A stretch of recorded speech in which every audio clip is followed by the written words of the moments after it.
ছাদ বাগানে শীতের গাছ তোলার পাশাপাশি গরমের প্রস্তুতিও কিন্তু শুরু করে দিয়েছি। প্রচুর গাছ তোলা, তারপরে বীজ বপন করা, চারা তৈরি করা, অনেক কাজ।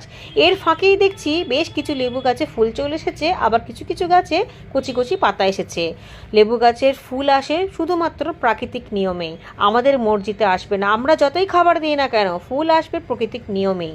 আমাদের কোনো ক্ষমতাই নেই, যতই আমরা পুরনো বাগানি হই না কেন, আমরা হাজার পদ্ধতি অ্যাপ্লাই করলেও লেবু গাছে ফুল আনতে পারবো না যতক্ষণ না প্রকৃতি চাইবে। আমরা যেটা করতে পারি, আমরা ফুল ঝরাটাকে আটকাতে পারি শুধুমাত্র সাধারণ পরিচর্যার মাধ্যমে। তাই নার্সারি ম্যানেদের সব থেকে প্রধান ভুল কথাটাই হলো এই খাবার দিলেই লেবু গাছে ফুল চলে আসবে।